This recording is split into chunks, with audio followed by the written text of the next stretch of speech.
Hi, welcome back to Tech Malayalam. So, ഒരു വലിയ ബ്രേക്കിന് ശേഷം finally we are back. So, if you guys are new here, do subscribe to our channel because ഇനി മുതൽ latest ആയിട്ടുള്ള tech അപ്ഡേറ്റ്സും gadget റിവ്യൂസും upload ചെയ്യുന്നതായിരിക്കും. iOS 18.1 launch ചെയ്തിരിക്കുകയാണ് apple. ഇതിലൂടെ നിരവധി പുതിയ ഫീച്ചേഴ്സും അപ്ഡേഷൻസും ഇൻട്രൊഡ്യൂസ് ചെയ്തിട്ടുണ്ട്. ഈ വീഡിയോയിൽ ഈ അപ്ഡേഷൻസിൻ്റെ ഇമ്പോർട്ടൻ്റ് ആയിട്ടുള്ള ഫീച്ചേഴ്സും നിങ്ങൾ iOS 18.1 ഇൻസ്റ്റാൾ ചെയ്യേണ്ടതുണ്ടോ എന്നതിനെക്കുറിച്ചും സംസാരിക്കുന്നു.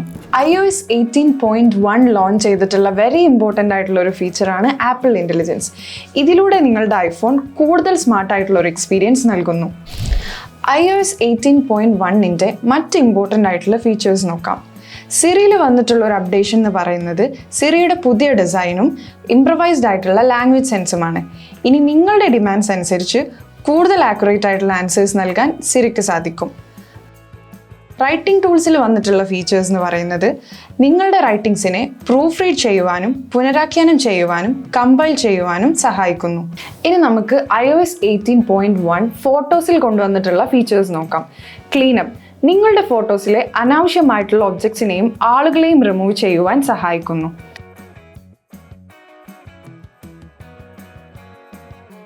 ഇനി ഫോട്ടോസിൽ വന്നിട്ടുള്ള മറ്റൊരു അപ്ഡേഷനാണ് മെമ്മറി മൂവീസ്.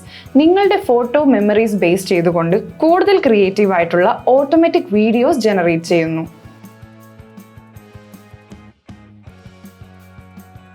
ഇനി നോട്ടിഫിക്കേഷൻസിൽ വന്നിട്ടുള്ള ഒരു വൈറ്റൽ ആയിട്ടുള്ള ഒരു അപ്ഡേഷനാണ് നോട്ടിഫിക്കേഷൻ സമ്മറി. ഇമ്പോർട്ടൻ്റ് ആയിട്ടുള്ള നോട്ടിഫിക്കേഷൻസിൻ്റെ ഒരു സമ്മറി ജനറേറ്റ് ചെയ്യുന്നു. ഇതിലൂടെ ഇമ്പോർട്ടൻ്റ് ആയിട്ടുള്ള മെസ്സേജസ് നിങ്ങൾക്ക് എളുപ്പത്തിൽ ക്യാച്ച് ചെയ്യാൻ സാധിക്കുന്നു. ഇനി നോട്ടിഫിക്കേഷൻ സെക്ഷനിൽ വന്നിട്ടുള്ള വേറൊരു അപ്ഡേഷനാണ് റെഡ്യൂസ്ഡ് ഇൻറ്ററപ്ഷൻ ഫോക്കസ് മോഡ്. അതായത് ഫോക്കസ് മോഡ് ആക്ടിവേറ്റ് ചെയ്തുകൊണ്ട് ഇമ്പോർട്ടൻ്റ് ആയിട്ടുള്ള മെസ്സേജസ് മാത്രം ഡിസ്പ്ലേ ചെയ്യുന്നു. iOS 18.1 ഇൻട്രൊഡ്യൂസ് ചെയ്തിട്ടുള്ള ഒരു വെരി ഇമ്പോർട്ടൻ്റ് ആയിട്ടുള്ള ഫീച്ചറാണ് call recording and transcription notes. ഇനി നിങ്ങളുടെ കോൾസ് റെക്കോർഡ് ചെയ്യുവാൻ സാധിക്കും. മാത്രമല്ല ഈ കോൾസിൻ്റെ ട്രാൻസ്ക്രിപ്ഷൻ നോട്ട്സിൽ അവൈലബിളുമാണ്. എയർപോർട്ട്സ് റിലേറ്റഡ് ആയിട്ട് വന്നിട്ടുള്ള ഒരു ഫീച്ചറാണ് ഹിയറിംഗ് ടെസ്റ്റ്. അതായത് വീട്ടിലിരുന്നു കൊണ്ട് തന്നെ സയൻറ്റിഫിക്കലി പ്രൂവൺ ആയിട്ടുള്ള ഹിയറിംഗ് ടെസ്റ്റ് നടത്തുവാൻ സാധിക്കും. മറ്റൊരു ഫീച്ചറാണ് ഹിയറിംഗ് എയ്ഡ് അസിസ്റ്റൻസ്. അതായത് കൂടുതൽ പേഴ്സണലൈസ്ഡ് ആയിട്ടുള്ള ഹിയറിംഗ് എയ്ഡ് അസിസ്റ്റൻസ് നൽകുന്നു. സോ iOS 18.1 നിങ്ങളുടെ ഐഫോണിനെ കൂടുതൽ സ്മാർട്ടും യൂസർ ഫ്രണ്ട്ലിയും ആക്കുന്നു. അതുകൊണ്ട് തന്നെ iOS 18.1ൻ്റെ ഇൻസ്റ്റാളേഷൻ ഹൈലി റെക്കമെൻഡഡ് ആണ്. ബട്ട് ഈ ഫീച്ചേഴ്സ് നിങ്ങളുടെ ഐഫോൺ സപ്പോർട്ട് ചെയ്യുന്നുണ്ടോ എന്ന കാര്യം ഉറപ്പുവരുത്തുക. iPhone 15 Pro, Pro Max, 16 onwards Apple ഇൻ്റലിജൻസും iOS 18.1ഉം അവൈലബിൾ ആണ്.